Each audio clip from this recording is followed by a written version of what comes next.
Hi friends, welcome to our channel. இன்னைக்கு நம்ம வீட்லயே சூப்பர் சிம்பிளா எப்படி garlic mayonnaise பண்றது அப்படினு நான் உங்களுக்கு காமிக்க போறேன். கூடவே plain mayonnaise எப்படி செய்யறதுன்னு சொல்றேன். தேவையான ingredients எல்லாமே கீழ description boxல மென்ஷன் பண்ணிருக்கேன். உங்களுக்கு வேணும்ங்கறப்போ பாத்துக்கோங்க. garlic mayonnaise செய்யறதுக்கு ஒரு முட்டை, 3 பல்லு பூண்டு, 1/4 கப் குக்கிங் ஆயில், நான் வந்து sunflower oil எடுத்திருக்கேன், 2 டீஸ்பூன் வினிகர், அப்புறம் 1/4 டீஸ்பூன் உப்பு. plain mayonnaiseக்கு பூண்டுக்கு பதிலா 1 டீஸ்பூன் சர்க்கரை, அப்புறம் 1/4 டீஸ்பூன் பெப்பர் எடுத்துக்கோங்க. ஃபர்ஸ்ட் என்ன பண்ணணும்னா, நம்ம எடுத்து வச்சிருக்க ஒரு முட்டைய மிக்ஸில போட்டு நல்லா பீட் பண்ணிக்கணும். முட்டை வந்து நல்லா கோல்டா இருக்கணும், அதனால நீங்க பீட் பண்ண போறதுக்கு முன்னாடி ஃப்ரிட்ஜ்ல இருந்து எடுங்க.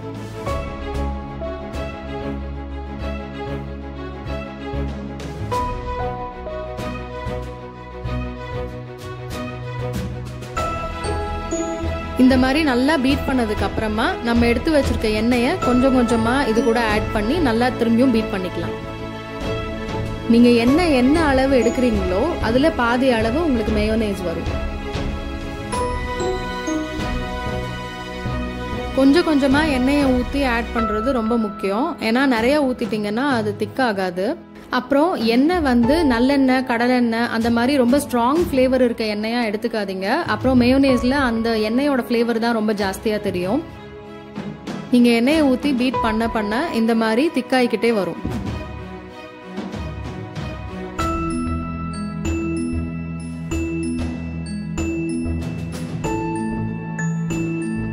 இப்போ கிட்டத்தட்ட பாதி எண்ணெயை நம்ம ஊத்திட்டோம். பாத்தீங்கன்னா தெரியும், உங்களுக்கு முதல்ல இருந்ததை விட இப்போ கொஞ்சம் நல்லாவே திக்கா இருக்கு. நம்ம எடுத்து வச்சிருக்கிறதுல 50% எண்ணெயை ஆட் பண்ணதுக்கு அப்புறமா இந்த மாதிரி வினிகர், பூண்டு, உப்பு இது மூணுத்தையும் ஒன்னா இது கூட ஆட் பண்ணி திரும்பியும் பீட் பண்ணிக்கலாம். ஒருவேளை நீங்க பிளெயின் மயோனைஸ் பண்றீங்க அப்படின்னா வினிகர், உப்பு, பெப்பர், சர்க்கரை இது நாலுத்தையும் இந்த இடத்துல ஆட் பண்ணிக்கோங்க. ரொம்ப நேரம் பீட் பண்ணுங்கிறது இல்ல, ஒரு 10 to 20 செகண்ட்ஸ் பீட் பண்ணா போதும் ஈச் டைம்.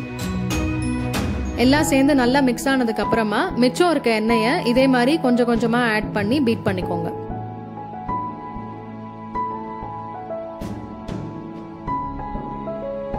எல்லா இன்கிரீடியன்ஸும் போட்டு இப்ப நல்லா பீட் பண்ணியாச்சு. உங்களுக்கு பார்த்தாலே தெரியும் இப்ப எவ்வளவு திக்கா இருக்குன்னு. இந்த மாதிரி ஒரு தடவை கடைசியா கார்னர்ஸ் எல்லாம் வலிச்சு விட்டுட்டு திரும்பியும் இன்னும் ஒரே ஒரு தடவை பீட் பண்ணிக்கலாம்.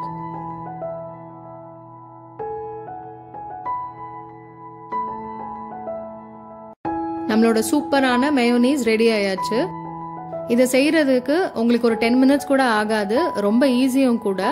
அதனால ரொம்ப எக்ஸ்பென்சிவா கடையில எல்லாம் கொடுத்து வாங்காம இந்த மாதிரி நம்மளே சிம்பிளா இனிமேல் வீட்ல செஞ்சுக்கலாம். இதை ஒரு நல்ல ஏர்டைட் டப்பால போட்டு ஃப்ரிட்ஜில் ஒரு 2-3 வீக்ஸ் வரைக்கும் ஸ்டோர் பண்ணி வச்சுக்கலாம். நம்மளோட சூப்பர் டேஸ்டியான மேயோனீஸ் ரெடி ஆயாச்சு.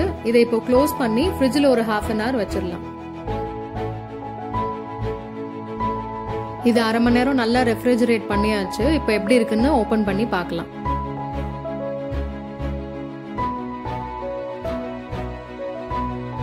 பாருங்க எவ்வளவு சூப்பரா செட்டா இருக்கு, நல்ல கிளாஸியாவும் இருக்கு. கன்சிஸ்டன்சியும் ரொம்ப பெர்ஃபெக்ட்டா இருக்கு. இந்த மாதிரி தான் இருக்கணும். ரொம்ப தண்ணியாவும் இருக்கக்கூடாது, ரொம்ப கெட்டியாவும் இருக்கக்கூடாது. இதை பிரெட்ல ஸ்ப்ரெட் பண்ணி சாப்பிட்றதுக்கு நல்லா இருக்கும். அதே மாதிரி சிக்கன் ஃப்ரிட்டர்ஸ், பன்னீர் கார்ன் சீஸ் பால்ஸ் இந்த மாதிரி எல்லா விதமான வெஜ் அண்ட் நான்வெஜ் ஸ்டார்டர்ஸ்க்கும் ரொம்ப நல்ல அக்கம்பனிமெண்டா இருக்கும். சிக்கன் ஃப்ரிட்டர்ஸும் பன்னீர் அண்ட் சீஸ் கார்ன் பால்ஸும் ரெசிபி ரெண்டுமே நம்ம கிட்ட இருக்கு. அதை கீழே டிஸ்கிரிப்ஷன் பாக்ஸ்ல மென்ஷன் பண்ணிருக்கேன், உங்களுக்கு வேணுங்கிறப்போ ரெஃபர் பண்ணிக்கோங்க.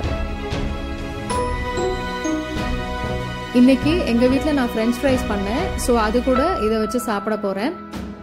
உங்களுக்கு இந்த ரெசிபி பிடிச்சிருந்துச்சுன்னா ப்ளீஸ் லைக் பண்ணுங்க, ஷேர் பண்ணுங்க அண்ட் மறக்காம சப்ஸ்கிரைப் பண்ணுங்க.